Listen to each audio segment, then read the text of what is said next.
Қабдеш Жұмаділов. Жалдамалы күйеу. Бұлай болар деп кім ойлаған? Бүйтіп досқа күлкі, дұшпанға тағы боламын деген ой өңі түгілі түсіне кіріп пе екен?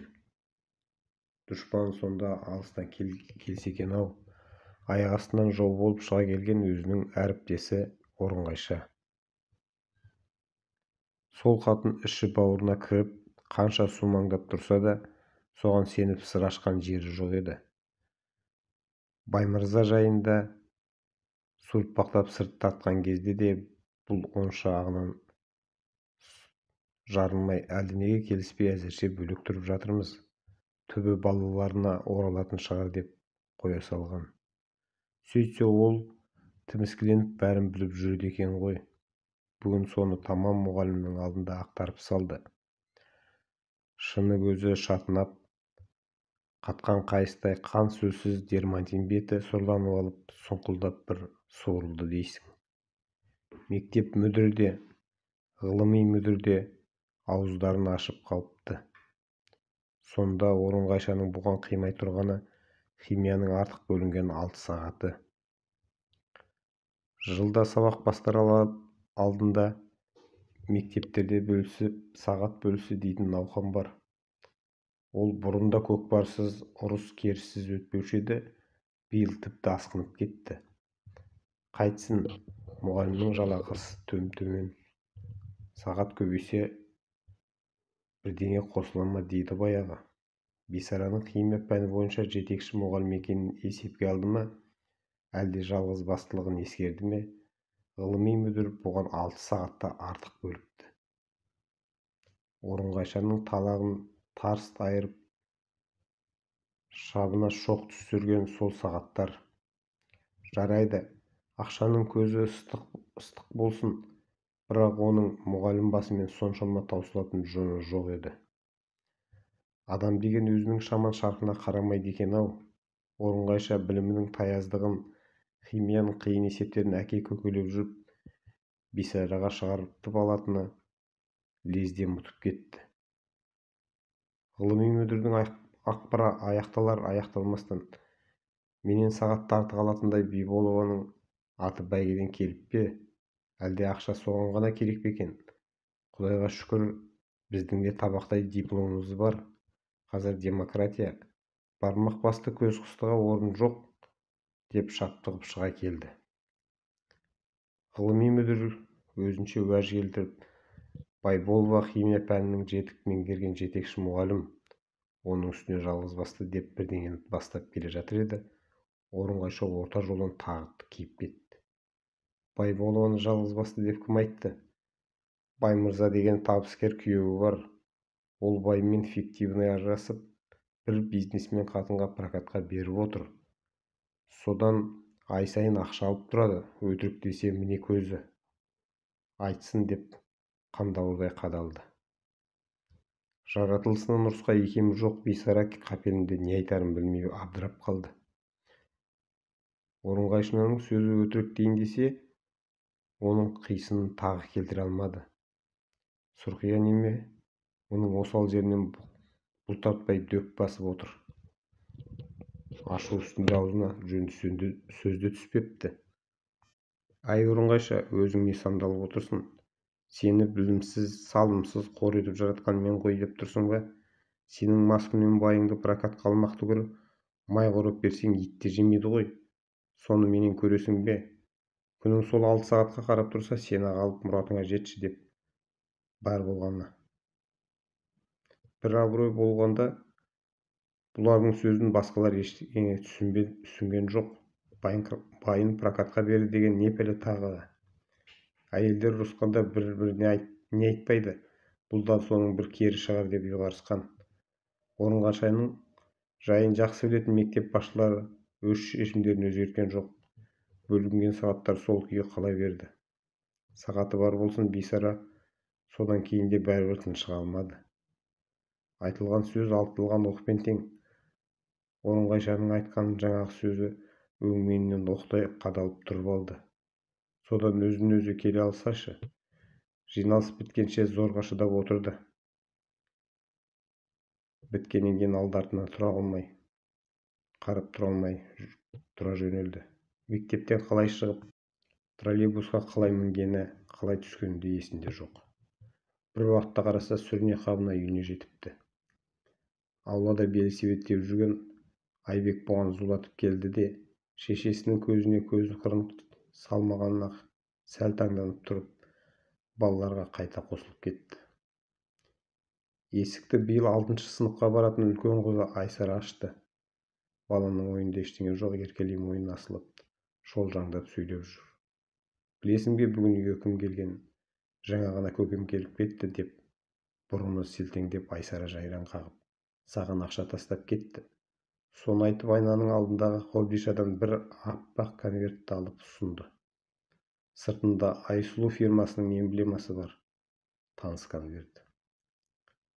Бисараны бір сәт долы ашу қысып әлгі конверттің күлпаршасы етіп жыртқысы, аяққа салып таптағысы келген, бірақ ұстаздық дағды қанына сіңген әйел қызының көзінше олай істей алмаған.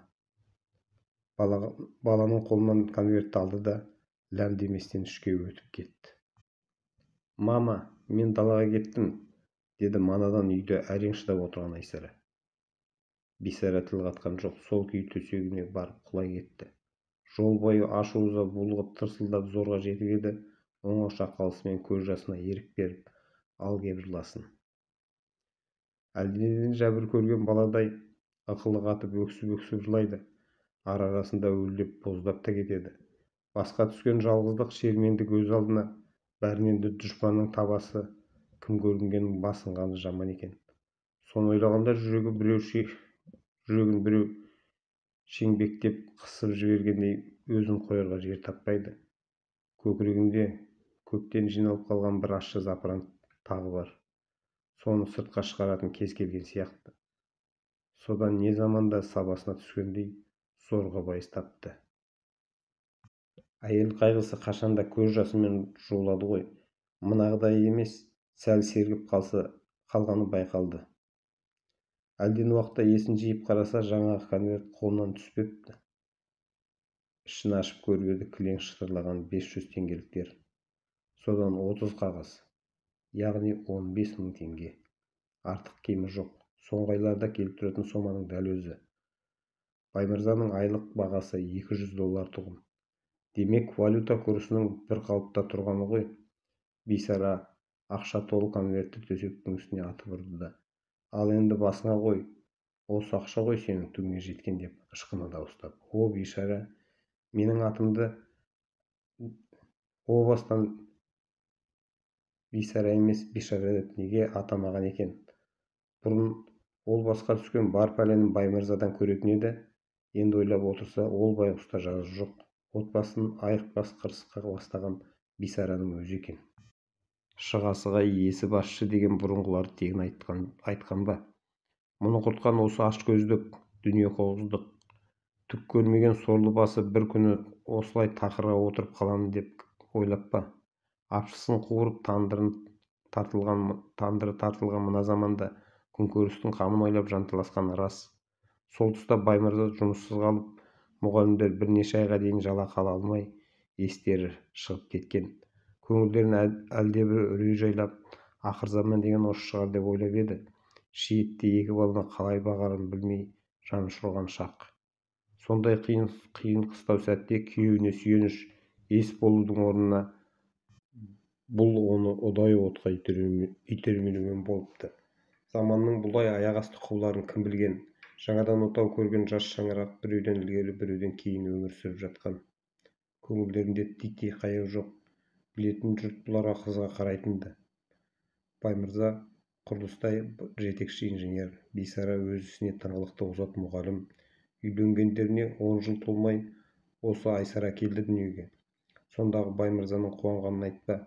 Қызымыздың есімі мамасына ұқсас болсын деп Айсара деген атты таңдаған өзі болатын. Содан арада 2 жыл өткенде Айбек атты ұлдары туды. Бисара қандай бақытты еді сол кезде. Бұлар басқалар сияқты пәтер қиыншылығында тартқан жоқ. Комбинаттың жатақханаларында тұрды да көп ұзамай 3 бөлмелі үйге көшті. Бұл кезде Баймырзаның қызметі жоғарылап комбинаттың бас инженерлігіне көтерілген. Ақшаларын үнемдеп үйлеріне жасау жиһаз алды. Баймырзаның «Жигулиге» қолы жетті. Бейсара жарқырап бриллиант тақпағанмен алтын жүзік алтын сырғадан кенде болған жоқ. Осылай ел қатарлы жүріп жатқанда 90-шы жылдар басталып, дүние астан кестен болды да кетті. Соған дейін тоқтаусыз жұмыс істеп тұрған комбинатқа не жын жабысқаны кім білсін, аяқ астынан банкротқа ұшырап жабылып қалды. Күні кеше қаны жерге тамбайтын құрылыс инженері бұлайша керексіз болып қалады деп кім ойлаған? Кәсіпсіз қалған Баймырза олай-бұлай шапқылағанмен еш жерден жұмыс таба алмады. Бисараның жалақысы әжептәуір сияқты еді. Ақша ауысып құнсызданған кезде ол да түкке тұрмай қалды. Соның өзінде кейде 2-3 айға дейін ала алмай жүрді. Ақыры шарасы таусылған Баймырза, осы менің дәл қазір машина мінген не теңім деді де «Жигулиін» сатып тынды. Өз бағасынан арзандау кетсе де ежептәуір ақша болып еді. Бірақ бұл қырсыққа не дауа? Бұлар ел аман, жұрт тынышта, сол ақшасынан да айырылып қалды. Соған себеп болған Бисараның өзі. Сол жылдары осы Алматыда қойған ақша ай сайын 50% өсім төлейтін Смағұлов фирмасы дейтін бір банк ашылған болатын. Бір күні мектепке барса гу-гу әңгіме: ойбай, жалпақ елді жарылқайтын Смағұлов деген бір азамат шығыпты. Банкісіне 1000 теңге қойсаң, келесі айда 2000 қып қайтарады екен. Бизнес неге жаман болсын? Ақшаны ақша табады деген осы, десіп әйелдер желпілдесіп жүр. Сенбейін десе, бірнеше мұғалім өткен айда әлгі банкіге ақша қойған екен, кешегі барып соның өсімін алып қайтыпты. Қолдарында табақтай таңбасы бар құжат, күдікке орын қалмаған. Жерден алтын тапқандай осы хабарды үйге алып келген Бисара еді. Басында Баймырза бәлендей ықылас таныта қоймады. Қой жай сөз болар, ай сайын 50% өсім беретін банкі болушы ма еді деген оған илана қоймай. Бірақ желігіп алған Бисара құлақ етін жей берген соң Баймырза ақыры сол жаққа барып қайтты. Рас екен, Төле би мен Сайын көшелерінің қиылысында сондай бір банк ашылыпты. Бірақ кісі көп, кезекте тұрғандар келесі күні зорға ілінетін көрінеді. Әне айтпадым ба, пайдасы көз жетпесе, осы жұрт бәрі текке жүр дейсің бе деп Бисара тіпті жаныға түсті.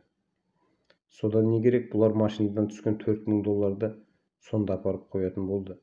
Есептеп көрсе тіпті ғажап. Жаңағы $4000 келесі айда 6000, одан арғы айда 9000, осылай өсе бермек.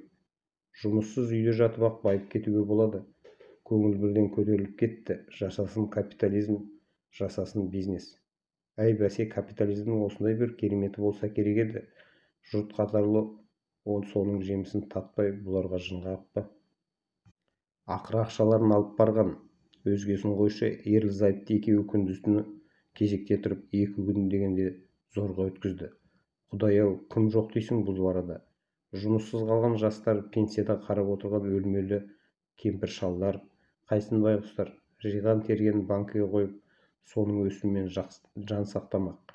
Біреулер басындағы үйін, астындағы машинасын сатып, ақшасын шұғыл өткізіп жатқан көрінеді. Қазақ мұндайда өзінен гөрі өзге жұртқа көбірек сенеді ғой. Сол өзге жұрт өкілдерін қаптап жүргенін көріп көңілдері орнына түсті. Өсім алып шыққандар ақшаларын қобырата санап, үкіметтен енді қайыр жоқ, Құдай осы Смағұловқа денсаулық берсін деп алғыстарын жаудырып барады.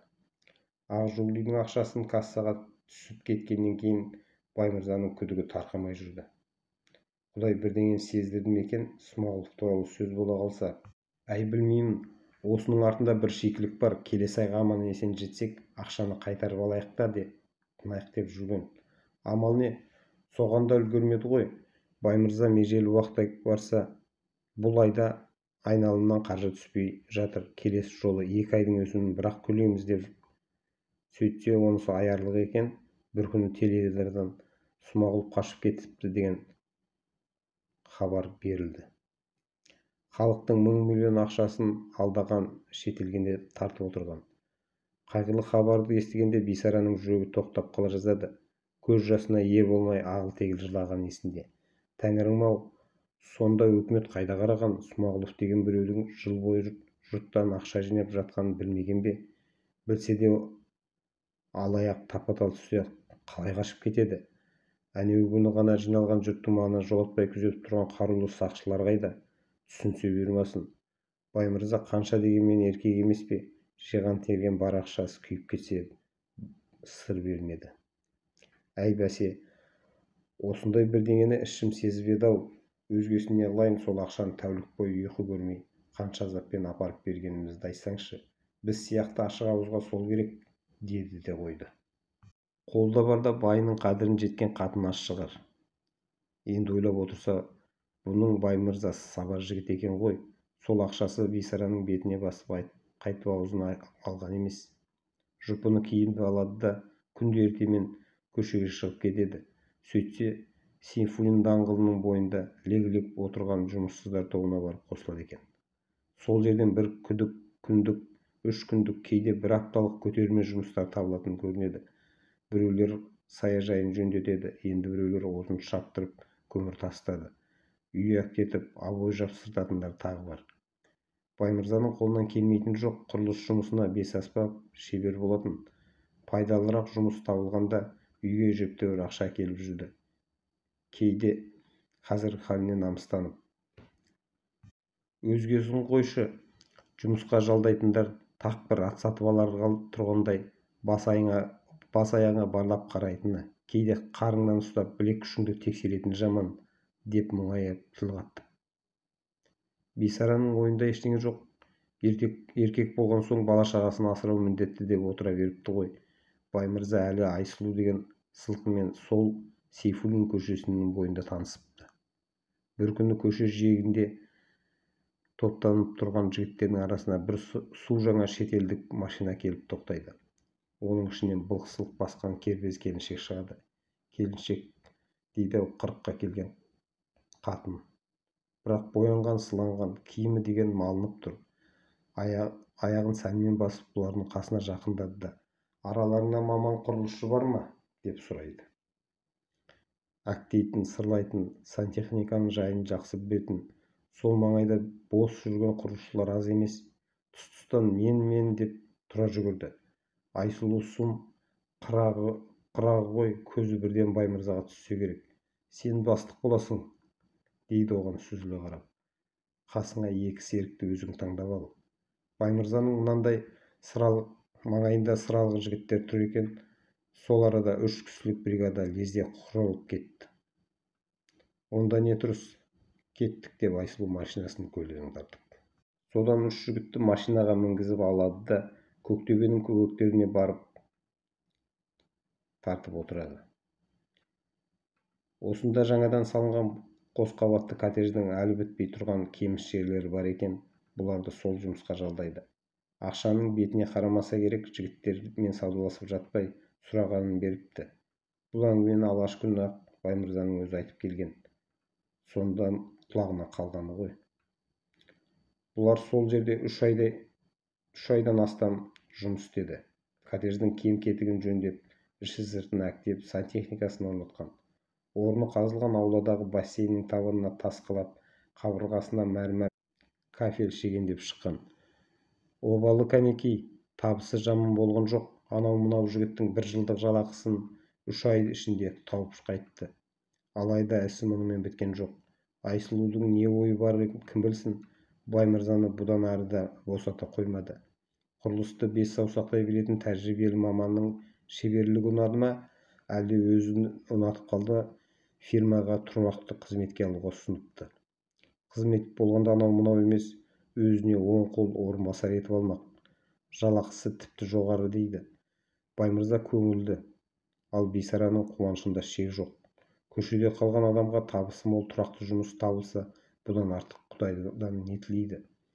Бейсараның естуінше Айсұлу бизнес саласында түтіні түсіп тұрған бай қатын көрінеді. Көңілге секем аларлық, бірақ жері ол жесір екен. Қолында мектепте оқитын қызы ғана бар, бірақ төркін жұрты мықты. Ағалары қазір мұнайдың тұтқасын ұстап тұрса керек, алыстан болжайтын көз ашық, қол ұзын адамдар. Реформаның алғашқы жылдары үкіметтен кредитке мол ақша алып, байлыққа бершеден батып қалмады ма? Айсұлу да сол қамтып қалғандардың бірі екен. Банкротқа ұшыраған мебель фабрикасын өзіне қаратып алған. Шет елден құрылыс материалдарын, сантехниканы неше түрін алдырып, арнайы дүкендер ашқан. Қазір сол кәсіпорында Айсұлу фирмасында атанып дүрілдеп тұрса керек. Баймырзаның астында сүліктей ақсұр Волга. Айсұлудың өзі Мерседеске көшкенде ескі машинасын бұған беріпті. Жұмысқа ертелі-кеш сол машинамен қатынайды. Бастарына бақ-құсық қайта қонғандай үй іші мәре-сәре. Баймырза қызмет істей бастап алғашқы айлардың бірінде әдейі танысқалы келдім деп Айсұлу осы үйге кіріп шықты. Базарлығым деп ала келген сәлем сауқаты да бар. Байлық неге жаман болсын? Неше алуан жеміс-жидек, қымбат шұжық, арақ-шарап салынған қағаз жәшікті шофер жігіт зорға көтеріп кіргізді. Бисара бір көрсем-ау деп жүрген Айсұлуды бірінші рет сонда көрді ғой. Жасы 40-тан шамасында, бірақ өңі таймаған, сыны бұзылмаған, сұңғақ бойлы, омыраулы келген қараторының әдемісі. Әсіресе көгілдір сағым ойнап күлімдеп тұратын тұнжыр көзінде бір пәле бар. Үстінде қымбат бағалы киімдер мен жақұт көзді сақина сырғалары оның кім екенін әйгілеп тұрғандай. Мінезі тым ашық екен. Бисараны билеп-төстеп лезде үйіріп әкетті. Әнтек бейпіл ауыздаума қалай? Сен қатын өзің қызғаншақ емессің бе? Деп бір мезгілде мұның бүйірінен нұқып қалды. Үстелге шайға жасап жатқан Бисара сасқаннан жоға деп аузынан басқа сөз түспеді. Оның жақсы екен, кең болсаң кем болмайсың. Көңіл сыйса, бұл күнге екі қатынға бір бай былай жетеді деп Айсұлу қолының қырымен тамағын бір шалып өтті. Шыны қайсы, қалжыңы қайсы айыру қиын. Бисара бір күнде болса күні қарап тұрған қожайын әйелге не дейсің? Оның әдепте жатпайтын ойпыл-тойпыл сөздерін елемей, жылы шыраймен шығарып салған. Айсұлу Көктөбедегі жаңа үйіне көшкенде жұрт қатарлы бұларды да қоныс тойына шақырды. Бұрын естіген болмаса, коттедж дегенді кім көріпті? Бисараның таңдаған аузы ашылып қалды. Ою-өрнекті терраса, лоджиялар, жарқыраған паркет, жез тұтқалы емен есіктер, шетелден әкелген мебель жиһаздар қандай, көздің жауын алып жарқ-жұрқ еткен люстраларды айтсаңшы. Ас бөлмелерді бірден еске сақтау, санап шығу тағы мүмкін емес. Ас-түстің қоса есептегенде 7-8 бөлме шығар-ау. Қонаққа келген 40-50 адам бірінші қабаттың кең залында жұмырына жоқта болған жоқ. Аулада бір шетінен сауна, дәл ортада салқын сабат, айнакөл бассейн. Тәңірім-ай, бұрын Бисарада үйім бар екен деп жүріпті-ау, мынаның қасында ол үйме, жай ғана жатақхана секілді бірдеңе. Қоныс тойына Айсұлудың бизнес достары кілең ағай мен сығай жиналыпты. Әкеліп жатқан сый-сияпатта есеп жоқ. Шетелдік қымбат кілемдер, түрлі түсті теледидар, жапон магнитофоны дейсі үйіліп қалды. Сыйлық алуға үлгермей қалдық деп конверт ұсынып жатқандары да аз емес. Баймырза бағасы әжептәуір болса да шыдап алып, Алатаудың ақбас шыңдары бейнеленген үлкен полотно апарып беріп еді. Онысы ешкім қайталамайтын біршама тәуір сыйлық болып шықты. Бұлар бұдан кейін де араласып тұрды. Жаз айлары балаларын алып барып бассейнге түсетін болды. Әйтсе де Бисараның көңілінен бір қорқыныш кетпей-ақ қойды. Баймырза бейне бір сирктегі аспал арқанға өрмелеп, бір қатерлі ойын көрсетіп жүргендей, бір күні содан үзіліп түсетіндей. Кейінгі кезде Айсұлу екеуі жұмыс бабымен Түркия, Қытай, Ресей асап кететін болды. Сол жақта айлап, апталап, бөгеліп те қалады. Сондай кезде үйінде қалған Бисараның жаны шырқырайды. Шетелдік әсем қала, сәнді қонақ үй, оңаша бөлмелер, анау-мынауды құтқармайтын Айсұлудай әйел бір жүрген қарауындағы жігітті аман қояды дегенге кім сенеді? Бірақ соған көлденең тұрар амал қайсы? Байыңды бір мекемеге байлап қойып, жіптің ұшынан ұстап отыратын баяғы кеңес заманы жоқ. Адам басқа түссе бәріне көнеді екен ғой. Бірте-бірте жаңағы жағдай Бисараның да еті үйрене бастады. Мұндайда Баймырзаны ақтайтын әлдебір қисындар тауып, тәйірі еркектің күші бір таң асса қайта қалпына келетін аттың терісі секілді нәрсе емес пе? Ту байдайлай тұл жесірді Баймырзадан аяйын ба, қайта сол есірген қатынның кеудесіне шығып есесін бір қайтарсыншы деп өзін өзі жұбататын болды. Осыған өзін сендіргісі келді, бірақ ішкі дүниесі ит жыртқандай алау-далау. Күйеуінен Айсұлудың жайын сұрайын деп талай оқталса да жүрегі құрғыр дауаламайды. Сұраса бір сұмдықтың беті ашылатындай көрінеді. Одан гөрі осылай ештеңе сезбеген, білмеген болып жүре тұрғаны жақсы сияқты. Сұрайтында не бар? Онсыз да бәрі белгілі емес пе? Бисараны 2 күн көрмесе өшіп тұратын баяғы Баймырза жоқ. Ана құймыр қатыннан не артылар деймісің? Қолына түскен соң біреудің байын аясын ба? Сүліктей сорып қақтап жіберетін көрініп тұр. Ақыры Баймырза әрненен сылтау етіп үйге қонбай қалатын әдет тапты. Қанша төзімді жансебіл болғанмен Бисарада пенде ғой, бір күні тарс жарылды. Көптен көкірекке байланған шер-шеменді көз жасымен ағыза отырып Айсұлу жайында бар күмәнді ақтарып салды. Өзінше Баймырза қазір ақталар, әлдебір сылтаулар айтып шырылдайтын шығар деп ойлаған. Бір ғажабы, күйеуі оның бірін естіген жоқ, кінәсін бірден мойнына алғандай. Ал сеніңше не істеуім керек еді? Деді мұның өзіне қарсы сұрақ қойып. Ол қатын менің біліміме, қабілетіме қызығып жүр дейсің бе? Қазір тас лақтырсаң жұмыссыз жүрген инженер деген жетеді. Әлде соның бәрін тастап, сенің бетіңе қарап отырайын ба? Мұндай қарсы шабуылды күтпеген Бисара не айтарын білмей абыржып қалды. Ежелгі сарымен отбасының бүтіндігі, адалдық, махаббат жайында сөз бастап жатыр еді. Ашулы Баймырза орта жолын тағы киіп кетті. Махаббатшылын, деді, кімге кекетіп тұрған белгісіз. Адыра қалған қайдағы махаббат бұл заманда? Ең алдымен әуелеместің қамын күнкөріс тойлау керек. Бұл күнде махаббат та бизнестің бір түріне айналған. Ой, өйткен бизнесің бар болсын, деді Бисара дүниеден түңілгендей. Сонда не, мен енді байымды жалдап күн көруім керек пе? Басқа қандай амал бар? Біреу күшін, біреу өнерін, біреу тағы бірдеңесін сатып жатқан заман.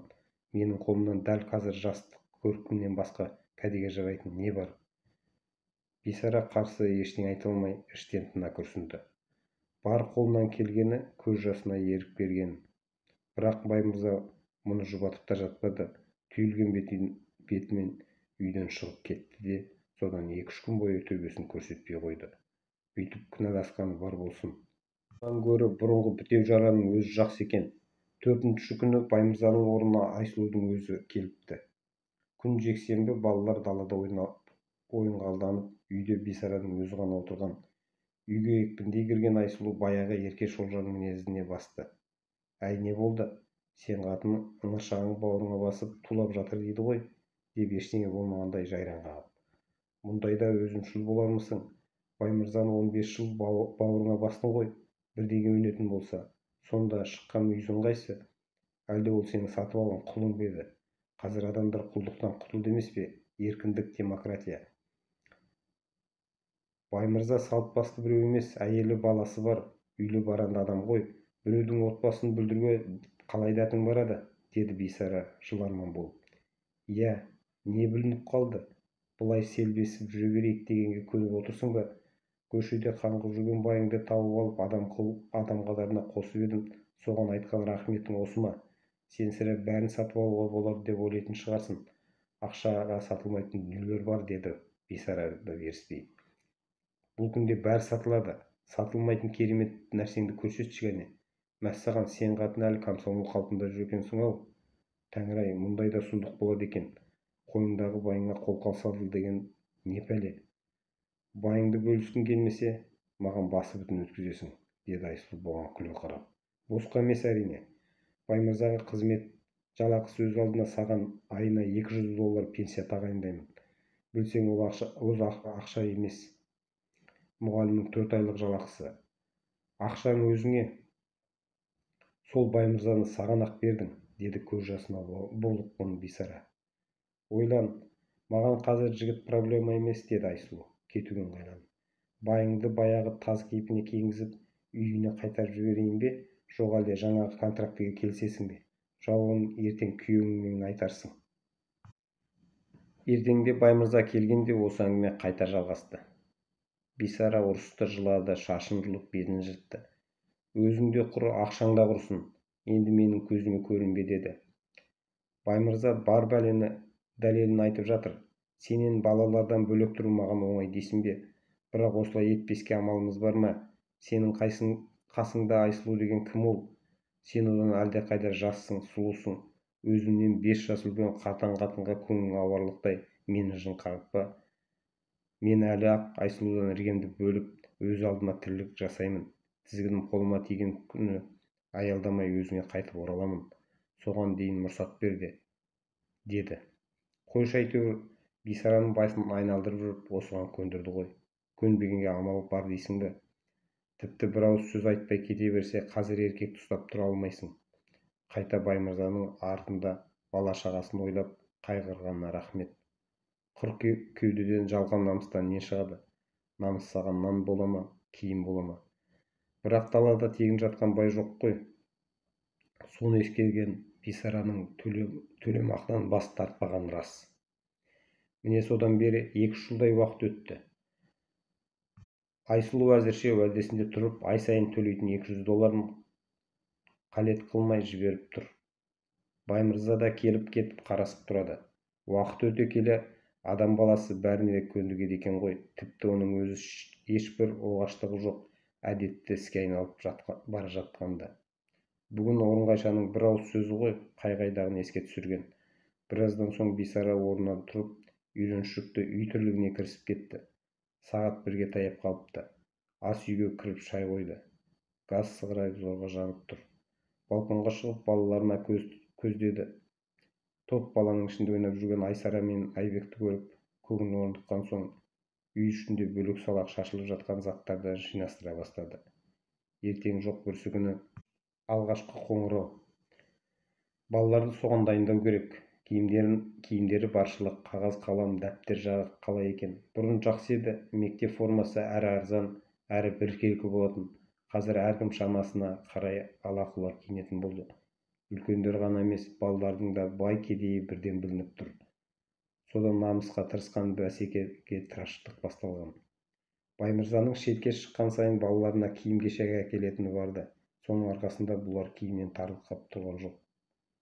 Тәңірім-ай, қай бөлмеге кірсең де Баймырзаны еске түсіретін заттар, соның суреттері. Әлгі Айсараның істеп жүргені ғой. Жаман әкелері өздеріне қандай болып көрінеді екен? Мына кітап сөресінің беті қаптаған Баймырза. Бисара екеуінің үйленгенінде түскен суреттерді үлкейтіп рамаға салып, үлкен үйдің әлі ілініп тұр екен. Бәрі де балалардың көңілі үшін. Бұл байдан безгенмен балаларға әке керек. Айсараға ескіріп қалды ғой, іштей бәрін сезеді. Артық сұрақ қойып та жатпайды. Ал биыл 3-ші сыныпқа баратын Айбек әлі ештеңе түсіне алмай жүр. Кейде өз-өзіне отырып, мама, осы біздің көкеміз жұрттың папалары сияқты неге бірге тұрмайды? Анда-санда бір келіп, неге басқа жаққа кетіп қалады деп сұрайтыны бар. Балаға не деп түсіндірерсің? Сенің көкеңнің қызметі тым ауыр болып жүрген жоқ па? Деді Бисара. Оныкі күндіз түні бірдей істеп, сондай мазасыз жұмыс. Келісім шарты біткен соң бірақ қайтады. Айбек әзірше осы сөзге малданып жүр. Ауылдағы туыстарға да солай деп қойған. Баймырза командировкада. Мына заманда кімнің қайда жүргенін кім біліп жатыр? Есіктес көршілер тіпті сұрап жатпайды. Сенің байың бар ма жоқ па, үйде ме, түзде ме, кімнің не шаруасы бар? Қалай барып қалғанын өзі білмейді. Бисара бір уақыт қараса, төр үйдегі айнаның алдында тұр. Ар жақтан қос шаңыры мөлдіреген ақ борықтай әдемі келіншек бұған мұңая көз салады. Шүкір, әлі сыны бұзыла қоймапты. Фигурасы сол қалпында. Әлгі кітаптарда жазатын орта бойлы қыпша белдің өзі. Байдан бездім деген айтарға ғана ғой, әйтпесе 35-ке жаңа келген дені сау әйелге байдан безетіндей не көрініпті? Әлденеден көңілі көтерілген Бисара айнаның алдында олай-бұлай оқастап, өз тұрқына әр қырынан көз жіберді. Көйлегінің етегін көтеріп аппақ жұмыр сандарына қарап біраз тұрды. Қай жағынан қарасаң да еш кемі жоқ. Еркекке осыдан артық қандай әйел керек? Әлгі Айсұлудың бұдан артық тұрған жері қайсы? Артық болса ақшасы, байлығы артық шығар, бірақ бисарадан жаспын, сұлумын деп айтылмас. Анда-санда үйге келгенде Баймырза сені сағындым деп өлердегі сөзін айтушы еді. Бұл оған сенбей сенсе де әдейі өш алғысы келіп маңына жолатпайтын. Ол байғұстың да имандай шыны шығар. Сағынады ғой, сағынбай қайтсын. 10 жыл отасқанда бастарынан небір қимас қызықты шақтар өтпеді ме? Бұл да жынды ғой. Баймырзаның қолын қағып кеудесін итергенше қайта араларын суытпай өз жағына тартып бауырға кетпей ме? Бисара өз сезімін қапасқа қамап ләззат құштарлық жайында ойламайын десе де бұл күнде еркекті еске салатын нәрселер көбейіп кетті. Байыңның қасында балбырап ұйықтап кететін баяғы заман жоқ. Кейде балалар жатқызған соң бір уақыт теледидарға үңілетін үні бар. Қайсы каналды ашып қалсаң да көретінің шетел фильмдері. Бисара экран алдында жалғыз отырып ақ кейбір тұстарда өзінен өзі қымсынып төмен қарайды. Бірақ сол сәтте тұла бойы жалын шарпып өртеніп бара жатқанын сезеді. Қос омырау дертін шымырлатып кетеді. Аш белі аппақ сандары сыздап солқылдайды-ау келіп. 62 тамыры атой салған сондай сәтте әлдебір әулетті қолдың қабырғасын қаусырта құшқанын тілейді. Содан бір уақытта алапат қызуға шыдай алмай салқын суға шайынып есін зорға жияды. Бірақ бәрібір ұйқы жоқ. Баяғы осы пәтерге кірген жылы алған 2 кісілік ескі төсектің сықырлата аунақшып кеп жатқаны. Баймырзаның да осы сықырлауық төсектен әбден мезі болып, әй бәлем, осының көзін құртпасам ба деп жүруші еді, оған үлгермеді ғой. Сол күйеуінің дәл қазір басқа төсекте өзге бір әйелдің қасында жатқанын ойлағанда бисараның жаны шырқырап, әй Баймырза-ай, қайтейін, тірідей тозаққа салдың-ау деп қалай дауыстап жібергенін өзі де аңғармай қалады. Ол қазір де Баймырзаны еске алып тұр. Одан өзге еркекті ойына да алған емес, оның бетін ары қылсын. Егер бисара нәпсінің құлы болып басқаға көз сүзсе, мына шаңырақтың бір жолы ортасына түспей ме? Әлі де көңіл түкпірінде үміт сәулесі өскен жоқ. Соншама түңілетіндей мұның күйеуі қан майданға барса келмес қырғын соғысқа аттанып екен. Осы бала шағаның қамы үшін жанын жалдап, жат босағада амалсыз жүрген жоқ па? Заман бұл қалпында тұрмас, түзелер. Бір күні Баймырза да қайтқан құстай өз ошағына оралатын шығар. 1999 жыл мамыр айы.